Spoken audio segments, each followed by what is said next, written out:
এখান থেকেই শুরু হচ্ছে আমার পঞ্চম পাঠ এবং পঞ্চম পূজা প্যান্ডেল আমি হপিং করব, মানে প্রস্তুতি পর্ব। এখন প্যান্ডেল হপিং বলা যায় না, প্রস্তুতি পর্ব শুরু করব। মোটামুটি অবস্থা খুব খারাপ, দেখতে পাচ্ছ ঘেমে মোটামুটি চান করে যাচ্ছি, প্রচণ্ড পরিমাণে গরম আছে।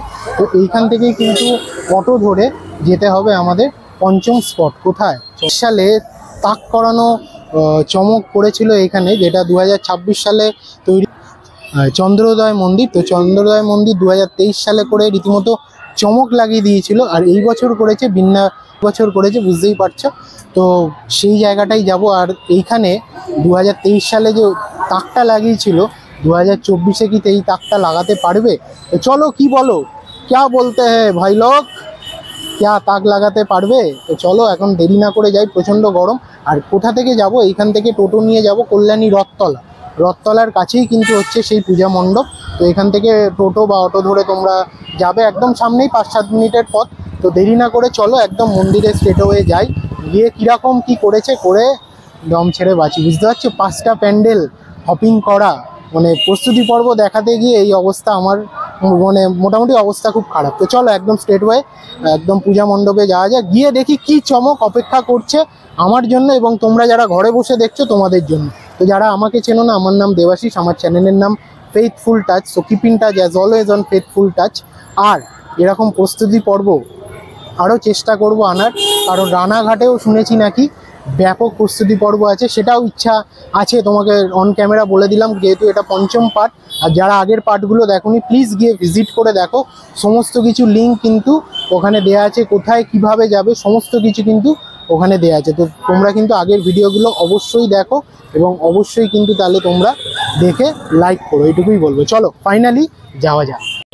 এইখান থেকে রথতলার অটো, কল্যাণী রথতলার অটো পেয়ে যাবেন। পুজোর সময় না পেলে একটুখানি 5-7 মিনিট হেঁটে গেলে কিন্তু তোমরা টোটো পেয়ে যাবে। টোটো আমাদের জন্য ওয়েট করছে। তো চলো একদম টোটোতে উঠে পড়ে রথতলায় গিয়েই বাকি কথা বলছি। সো চলে এসছি মা দেবীর কাছে। তো এইখানেই যেটা বলেছিলাম, এই বছরের আকর্ষণ বৃন্দাবনের প্রেম মন্দির আদলে মণ্ডপ সজ্জা, এরকমই হচ্ছে আদলটা। এবং ভেতরে মায়ের কাছে যাব। আর বৃন্দাবনে দেখতে পাচ্ছ যেরকম গরু ফরু থাকে, ঠিক সেরকমই এখানে গরু আছে। এটা হচ্ছে একদম রথতলা সার্বজনীন দুর্গোৎসব কমিটি, রথতলা, কল্যাণী, নদিয়া। দেখতে পাচ্ছ, চলো ভেতরে। তো তোমাদের লোকেশনটা বলে দিই, এই দেখতে পাচ্ছ রথতলা মোড়। রথতলা মোড়ে নেমেই ঠিক ব্যাং অন অপোজিটেই দেখতে পারবে হচ্ছে মায়ের মণ্ডপ। দেখতে পাচ্ছ এই ভেতরে অবশ্যই যাব, গিয়ে কথা বলবো। যদি কেউ থাকে বাইরে, অনেকেই আছে, দেখি কথা বলে দেখবো। আর এইখানেই হচ্ছে সেই বাইরে ব্যানারটা, যেটা তোমাদের একটু আগে দেখালাম। চলো ভেতরে যাওয়া যাক, পুরো সুসজ্জিত মণ্ডপ। চলো। সো দেখতে পাচ্ছ একদম বৃন্দাবনে যেরকম গরু ঘুরে বেড়ায়, এখানেও কিন্তু গরু ঘুরে বেড়াচ্ছে। এদিকেও দেখতে পাচ্ছ একদম গরু, দেখতে পাচ্ছ খেয়ে জাবর কাটছে। অনেকদিন পরে দেখতে পারলাম, খুব ভালো লাগলো। তো চলো এবার একদম স্ট্রেট হয়ে মণ্ডপে প্রবেশ করব। আচ্ছা, তার আগে একটা ছোট্ট কথা বলে রাখি, সেটা হলো এই যে পিছনের ব্যাক সাইডটা দেখছো, এটা থেকেই তোমাদের এন্ট্রি করাবে। এখন যেহেতু এখান থেকে খোলা আছে, আমরা চলে এলাম। পুজোর সময় কিন্তু এইখানে পুরোপুরি ক্লোজ থাকবে, ঠিক আছে? তো চলো, জোশ এখন শেষ হলো, হোশ কিন্তু আমাদের হারায়নি। এইটা হচ্ছে আমাদের সেই পঞ্চম পূজা মণ্ডপ। দেখতে পাচ্ছ কথাও তোলে যাচ্ছে। এটা হচ্ছে একদম কল্যাণীর রথতলা মোড়। দেখতে পারলে তোমাদেরকে দেখিয়ে দিলাম লোকেশন, আর এন্ট্রিটা কোথা দিয়ে হবে সেটাও বলে দিলাম। এবার পেছনে হচ্ছে পূজা মণ্ডপ, সেখানে যাওয়া যাক, যেখানে হচ্ছে 2026 সালে যেটা তৈরি হবে। তোমাদেরকে সব কিছু আমি ডিটেলস বলে দিয়েছি।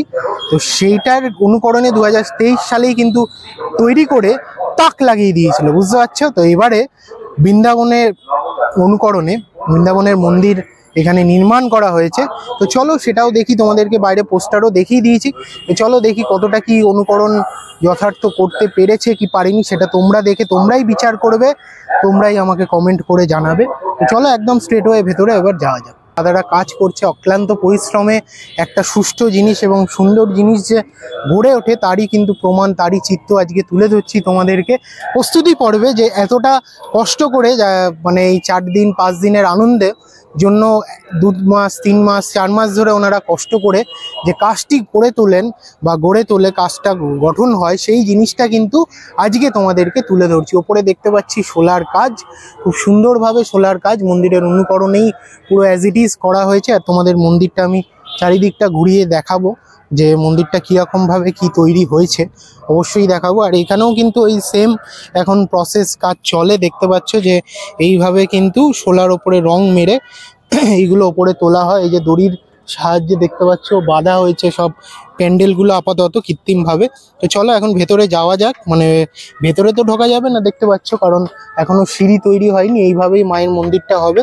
তো এটা ভেতরে যাওয়ার আপাতত কোনো পথ চালু হয়নি যে তোমাদেরকে আমি দেখাতে পারবো, বাট এইটুকু বলতে পারি যে মন্দিরটা কিন্তু সত্যি খুব অসাধারণ করেছে এবং বিশাল বড় জায়গা নিয়ে করেছে, যেহেতু মাঠের মধ্যে প্রচুর জায়গা থাকে এবং প্রচুর জন কাজকর্ম করছে। দেখতে পাচ্ছ কত রিস্ক নিয়ে তারা কাজকর্মগুলো করে থাকে আমাদের আনন্দ দেওয়ার জন্য এবং তোমাদের সকলকে মনোরম পরিবেশ এবং মনোরম মুখে একটু হাসি ফোটাবার জন্য। তো তাদের জন্য একটা সবাই তরফ থেকে স্যালুট করে দাও, আমিও অবশ্যই স্যালুট করছি।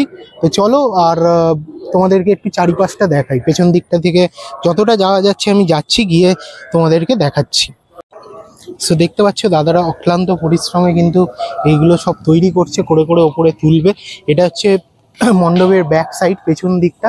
আর এখানে দাদারা কাজ করছে দেখতে পাচ্ছ অক্লান্ত পরিশ্রমে, এবং এই জায়গাটাই কিন্তু সেইগুলো নির্মাণ করা হবে দেখতে পাচ্ছি। সো যাই হোক, দেখতে পেলাম পেছনে দাদারা ছিল, তাদের থেকে জিজ্ঞাসা করলাম যে কতদিন ধরে কাজ চলছে। তো তারা বলল যে 3 মাসের বেশি কাজ চলছে। তো সব জায়গায় 3 মাস 4 মাস ধরেই কাজ চলছে, রথের আশপাশ থেকেই কাজ চলছে। তারা কিন্তু অক্লান্ত পরিশ্রমে সেই জিনিসটা ফুটিয়ে তোলার চেষ্টা করছে।